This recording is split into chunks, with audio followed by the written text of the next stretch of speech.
प्राचीन काल में हमारे संत मुनियों ने कुछ ऐसे उपाय खोजे थे जिसके सहारे वह लंबे समय तक बीमारियों से मुक्त होकर अपना जीवन जी सकते हैं। आज के वीडियो में हम उनमें से सबसे महत्वपूर्ण नियमों का जिक्र करेंगे, जो बहुत आसान है और जिसे अपनाकर कोई भी व्यक्ति, पुरुष या महिला, बूढ़ा या बच्चा अपना सकता है और बीमारियों से मुक्त स्वस्थ जीवन जी सकता है। इस नियम को समझने के लिए सबसे पहले यह समझें कि प्राचीन काल में हमारे संत मुनि कभी भी सूर्यास्त के बाद भोजन नहीं करते थे। चरक संहिता में इसका कारण बताते हुए कहा गया है कि मानव शरीर में जठराग्नि होती है जो पाचन क्रिया को नियंत्रित करती है, जिसे कुछ लोग पाचक अग्नि के नाम से भी जानते हैं। और यह जठराग्नि यानी पाचक अन्न सूर्य के संपर्क में आने पर अच्छे से काम कर सकती है। और जब कोई व्यक्ति सूर्य डूबने के बाद भोजन करता है तो रात के समय उसकी पाचक अग्नि सक्रिय नहीं होती है, जिसके कारण धीरे धीरे पाचन क्रिया में बाधा उत्पन्न होने लगती है और इसके कारण समय के साथ शरीर में बीमारियां उत्पन्न होने लगती हैं। यहीं से सभी रोगों की जड़ का जन्म होता है। अगर इस जड़ को यहीं खत्म कर दिया जाए, मिटा दिया जाए, तो शरीर जीवन भर रोगों से मुक्त रह सकता है। अब समझने वाली बात यह है कि जब हमारी जठराग्नि यानी पाचन अग्नि ठीक से काम नहीं करती है तो हमारी प्राण शक्ति को काम करना पड़ता है और हमारी प्राण शक्ति एक समय में एक ही काम अच्छे तरीके से कर पाती है। जब हमारी महत्वपूर्ण ऊर्जा पाचन में शामिल होती है तो हम गहरी नींद नहीं ले पाते हैं और इसी कारण से कुछ लोग 8-8, 10-10 घंटे की नींद लेने के बाद भी सुबह थका हुआ महसूस करते हैं। इसका कारण यही है, प्राण शक्ति की ऊर्जा जो रात के समय हमारे शरीर को अंदर से ठीक करती है, उसकी मरम्मत करती है। फिर यही ऊर्जा रात के समय जब मनुष्य सोता है तो उसके शरीर के रोगों को ठीक करने में अपना समय व्यतीत करेगी और धीरे धीरे इससे आपका शरीर अपने आप ही अपने रोग ठीक कर लेगा। लेकिन इसके लिए आपको अपना रात का खाना सूरज डूबने से पहले करना होगा, ताकि सूरज के संपर्क में रहने वाली आपकी पाचन अग्नि बेहतर तरीके से काम करे। यह आपके भोजन को जल्दी पचाने में मदद करेगा, जिससे आपकी जीवन शक्ति अन्य कार्य कर सकेगी। मान लीजिए कि आप शाम को 6 से 7 बजे के बीच खाना खाते हैं, इसके बाद आप 9 से 10 बजे के आसपास सो जाते हैं, तो इन से 3 घंटों में आपका ज्यादातर खाना पच जाता है और बाकी का भोजन रात्रि के 1 बजे तक पूरी तरह से पच जाता है।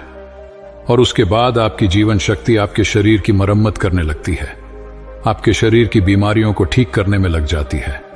और यही वह समय होता है जब आपका शरीर खुद को डिटॉक्स करना शुरू कर देता है। इसी प्रक्रिया को अर्ध उपवास कहा जाता है, जिसकी पूरी अवधि 16 घंटे की होती है। लेकिन जो लोग दिन में 16 घंटे उपवास करने में सक्षम नहीं है, वो 12 घंटे से शुरुआत कर सकते हैं। यानी कि अगर आपने रात्रि को 7 बजे भोजन किया है तो आप अगले दिन सुबह 7 बजे ही भोजन करें, जिससे कि आपकी बॉडी को तकरीबन 6 घंटों का समय मिलता है खुद को रिपेयर करने का। इस अर्थ उपवास में हमारे शरीर में क्या प्रक्रिया घटित होती, पहले इसको समझिए।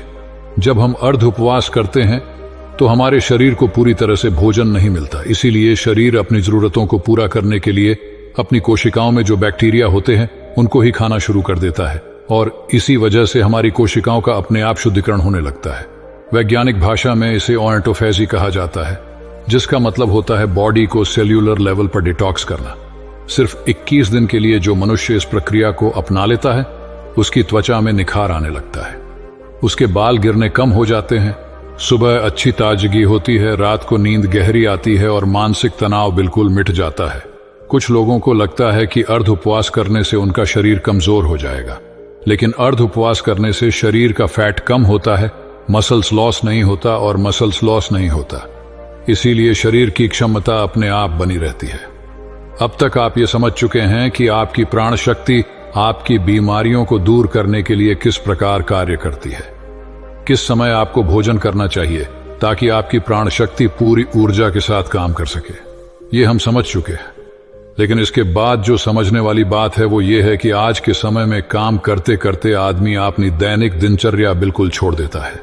वो किस प्रकार सही समय पर भोजन करे। अगर वो रात के समय काम करता है तो वो किस प्रकार भूखा रहे, क्योंकि उसे तो आदत हो चुकी है रात के समय देर से खाना खाने की। और कुछ लोगों के साथ समस्या ऐसी है कि वो भूखे नहीं रह सकते, थोड़ी थोड़ी देर में उन्हें भूख लगती रहती है। तो ऐसे लोग किस प्रकार इस प्रक्रिया का लाभ उठा सकते हैं। देखिए, अगर आप 16 घंटे का उपवास कर रहे हैं तो उसके लिए आपको बीच बीच में कुछ लिक्विड चाहिए, जिससे आपकी बॉडी भी हाइड्रेटेड रह पाए और आपके शरीर को डिटॉक्स करने की प्रक्रिया भी तेज हो जाए। शुरुआत में अगर आप अपना रात्रि का भोजन 7 बजे कर लेते हैं तो आपको 10 बजे तक भूख लगेगी ही लगेगी। उस समय जब आपको भूख लगे तो उस समय आप नारियल पानी पी सकते हैं। इससे शरीर में बेहद सारे लाभकारी फायदे भी होंगे और आपके डिटॉक्स की प्रक्रिया तेज हो जाएगी। इसके अलावा आप कॉफी भी पी सकते हैं। और जिन लोगों का वजन ज्यादा बड़ा हुआ है, जो अपने वजन को कम करना चाहते हैं, ऐसे लोग थोड़े गर्म पानी में 1 नींबू निचोड़कर उसको पी सकते हैं। इससे उन्हें अद्भुत लाभ होंगे। कुछ ही दिनों में वो पाएंगे कि उनके शरीर का वजन कितनी तेजी के साथ घट गया है। लेकिन जिन लोगों को ठंड जल्दी लगती है, जुकाम जल्दी होता है, खांसी हो जाती है, बुखार हो जाता है, तो ऐसे लोग रात में पानी में नींबू निचोड़कर कभी ना पिएं। रात को त्रिफला चूर्ण भी लिया जा सकता है, जो कि बहुत लाभकारी होता है। वो आपके शरीर को डिटॉक्स करने में उसकी बहुत सहायता करता है। सुबह आपका पेट अच्छे से खाली होगा। अगर रात को आप त्रिफला चूर्ण लेकर सोते हैं तो जिन लोगों को डायबिटीज या फिर शुगर की प्रॉब्लम रहती है, ऐसे लोग अर्ध उपवास पूरा करने के बाद जब अपना पहला भोजन करते हैं, यानी कि सुबह ब्रेकफास्ट जब वो करते हैं, तो हल्के गर्म पानी में एप्पल साइडर विनेगर, दालचीनी का पाउडर और ऊपर से 1 नींब निचोड़कर पी सकते हैं। इससे उन्हें डायबिटीज में बहुत राहत मिलेगी और कुछ ही समय में उनके रिजल्ट्स बिल्कुल चेंज हो जाएंगे। उनका शुगर लेवल, डायबिटीज बिल्कुल मेंटेन होने लगेगा। जिन लोगों को हार्ट की प्रॉब्लम ज्यादा रहती है, ऐसे लोग सुबह ब्रेकफास्ट में घी या फिर कद्दू का जूस ले सकते हैं। ये उनकी त्वचा के लिए, उनकी बॉडी को डिटॉक्स करने के लिए और हार्ट के लिए सबसे ज्यादा बेनिफिशियल होता है। जिन लोगों का डाइजेशन ठीक नहीं होता है, ऐसे लोग पानी में अजवाइन और जीरा गर्म करके उस पानी को ठंडा करके पी सकते हैं। इससे उनकी पाचन क्रिया बहुत सुलभ हो जाएगी। और जिन लोगों को अर्ध उपवास करने में दिक्कत होती है, बार बार भूख लगती है, तो ऐसे लोग हल्के गर्म पानी में शहद मिलाकर पी सकते हैं। ये उनकी भूख को मिटा देगा और उनके शरीर को डिटॉक्स करने में बहुत मददगार ही साबित होगा। कुछ लोग जल्दी रिजल्ट पाने के लिए हफ्ते में 2-2 दिन उपवास करते हैं, लेकिन फिर 5 दिन पेट भर भर के भोजन करते हैं। इससे उनको जल्दी रिजल्ट्स तो मिल जाते हैं, लेकिन ज्यादा समय तक ऐसे रिजल्ट्स टिकाऊ नहीं होते। अर्ध उपवास यानी कि इंटरमिटेंट फास्टिंग धीरे धीरे रिजल्ट दिखाती है, लेकिन इसके जो रिजल्ट होते हैं वो परमानेंट होते हैं। इसमें ऐसा नहीं होता है कि जैसे ही आपने फास्टिंग करनी छोड़ी, वैसे ही आपका फिर से वही हाल हो गया। इसमें एक बार आपके शरीर को जो फायदे हो गए वो बहुत समय तक मिटते नहीं है। देखिए, हर कोई अर्ध उपवास कर भी नहीं सकता है, क्योंकि जो स्पोर्ट्समैन होता है, जो खेल कूद में होते हैं, उनके शरीर को रेगुलर डाइट चाहिए होती है, क्योंकि उनके लिए हेल्थ से ज्यादा परफॉर्मेंस जरूरी होती है। इसी तरह बच्चों को भी अर्ध उपवास नहीं करना चाहिए। और जो लोग मधुमेह के पेशेंट हैं, जिनका शुगर लेवल गड़बड़ रहता है, ऐसे लोगों को अगर अर्ध उपवास करना है तो समय समय पर अपना sugar level, blood sugar level check करवाते रहिए। जो लोग अर्ध उपवास का सही तरीके से पालन करते हैं, उनके शरीर की 80% बीमारियां खुद ही ठीक हो जाती हैं। और जिन लोगों को कोई बीमारी नहीं होती, ऐसे लोग अर्ध उपवास करके अपनी बॉडी को डिटॉक्स कर सकते हैं, जिससे कि भविष्य में उनको कोई बीमारी नहीं होगी। यही हमारे संत मुनियों का जीवन भर स्वस्थ रहने के लिए अचूक मंत्र था, जिसका आयुर्वेद, चरक संहिता हर जगह उल्लेख मिलता है। चरक संहिता में अर्ध उपवास के साथ एक और नियम जोड़ा गया था, लेकिन वो आज के समय में संभव नहीं है। लेकिन फिर भी मैं आप लोगों के सामने उसका उल्लेख करना चाहता हूं। शायद कुछ लोग उसका पालन कर पाए, और अगर आप पालन कर पाते हैं या नहीं भी कर पाते हैं तो कमेंट सेक्शन में जरूर बताना।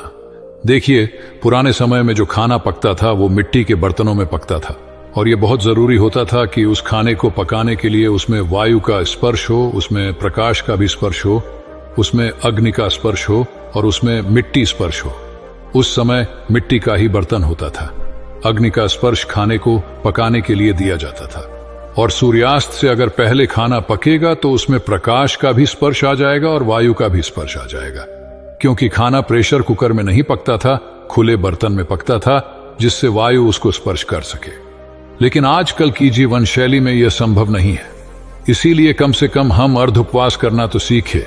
चाहे हम उस तरह का भोजन तैयार नहीं कर पा रहे, लेकिन अर्ध उपवास करके अपने शरीर को फायदा तो पहुंचा सकते हैं। तो दोस्तों, उम्मीद करता हूं आपको इस कहानी से एक अच्छी सीख मिली होगी। यह कहानी आपको कैसी लगी हमें कमेंट बॉक्स में कमेंट करके जरूर बताएं और साथ ही इस कहानी को अपने दोस्तों के साथ जरूर शेयर करें ताकि उन्हें भी इस कहानी से कुछ सीखने को मिल सके। धन्यवाद।